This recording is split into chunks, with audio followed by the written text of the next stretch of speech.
back at it. Joker 2.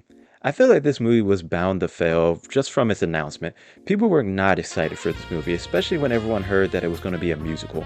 People really hate musicals, something I do not understand, honestly. Why do people hate musicals? Do you guys not like having fun? Do you not like it when people randomly start dancing in the street for no discernible reason? I love that. So I was honestly excited for this movie when I heard it was going to be a musical. Especially when the first Joker movie was just alright. The first time I watched Joker, it was a movie I did really enjoy.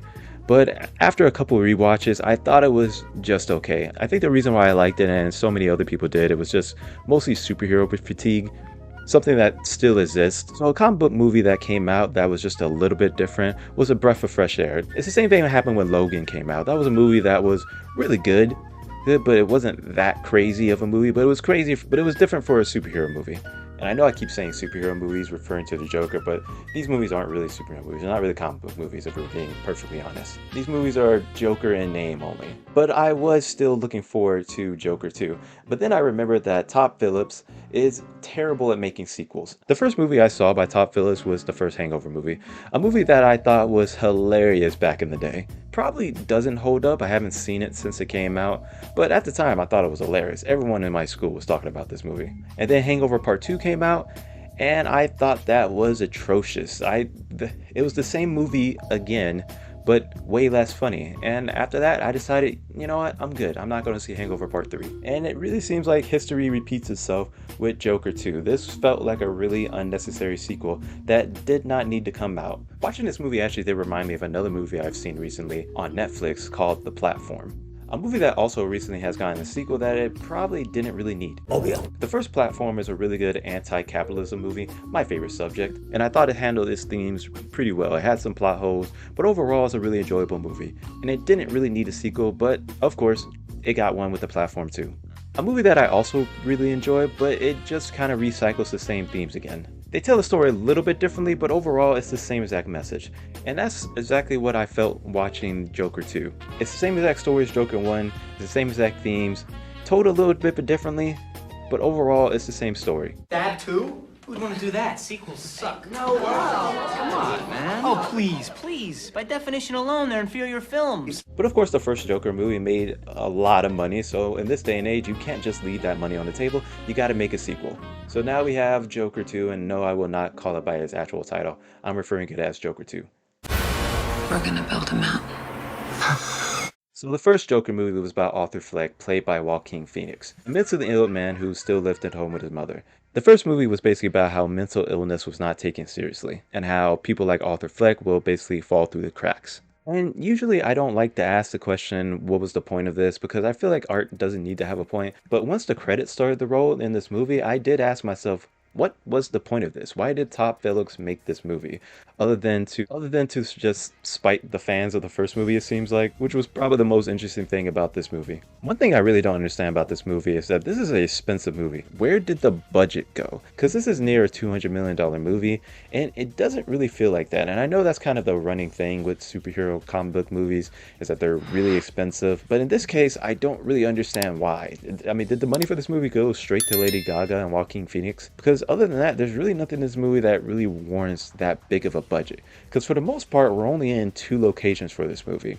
Because the whole thing with this movie is that Arthur Fleck is on trial for the killings that he did in the previous movie. So this is kind of a court movie / musical where we're going back and forth between the courtroom where Arthur is pleading his case and the prison sequence. So other than that, there's really nothing too grandiose about this movie. There's no big action scene or stunt scene. I mean, I guess there is a big kind of set piece near the end of the movie that was not set up at all. But other than that, I don't really understand why this movie was so expensive. And that's what's kind of disappointing to me the most about this movie was the musical aspect. I went into this movie expecting a musical, and I kind of got it, but not really. I was expecting them to go more with it. And I thought they were warming us up to it, because in the beginning they start off with a couple really short musicals, nothing too special, and they kind of gave us some decent musicals near the end, but nothing really stood out. There was one song that I thought was really good by Lady Gaga and Joaquin Phoenix. It was the song that was Build a Mountain. I thought that song was really good. But other than that, there was no song that really stood out. Almost like this movie didn't really want to be a musical. Speaking of Lady Gaga, I think she was probably my favorite part of this movie. I thought she was pretty good in this movie. Nothing amazing, but she was really good. I liked her interpretation of Harley Quinn, or Lee as she's called in this movie. And I gotta say, I'm really sick and tired of that. Can we stop giving characters little nicknames like that? I've been watching the Penguin Show on HBO, and in that show, they don't call him Oswald Cobblepot. Instead, they just call him Oz Cobb. Like that's a better name or something. It really reminds me of early Marvel movies where they couldn't call the supervillains by their actual names. We're ironmongers. We make weapons. There could be an abomination. Anyway, I thought Lee Quinzel was interesting in this movie. Her relationship with Joker in this movie kind of reminded me of the Batman Telltale game, if anyone's ever played that. And in that game, Joker is basically like a simp for Harley, and he's constantly trying to win her affection. And in this movie, it's kind of the same way. Joker instantly falls in love with Harley Quinn, and he's trying to win her affection throughout this movie. And Harley Quinn is also very infatuated with Joker, but it almost seems like she is manipulating him. And that's kind of another theme in this movie, how easily Arthur is manipulated. Everyone is manipulating Arthur in this movie to basically be more like the Joker, become the Joker. And Arthur is trying to slowly realize through this movie that he isn't the Joker. Like every time we cut back to the prison, we see the prison guards in Arkham who are constantly manipulating the other inmates around Arthur and getting Arthur to tell jokes and rewarding him with cigarettes so he can be more like the Joker. And then you have Lee, who's manipulating Arthur to be more like the Joker and rewarding him with affection. I mean, the entirety of Gotham is basically manipulating Arthur to be more like the Joker, because during the court case, they're filming it live. They're broadcasting the court case live. So everyone in Gotham is like egging on Arthur to be more like the Joker. And it really just shows you, once again, how little they care about mental illness. Mental illness is just a show for them. Instead of actually getting help for Arthur, they're just putting on another show, just like in the first movie. And one thing I did notice is Lee is kind of like the devil on Arthur's shoulder in this.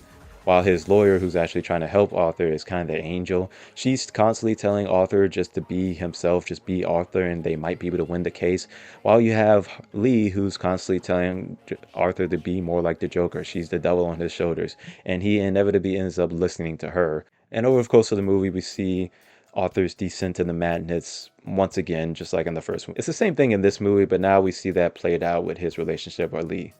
And that's the thing, I was really enjoying this movie for the most part. The music wasn't terrible.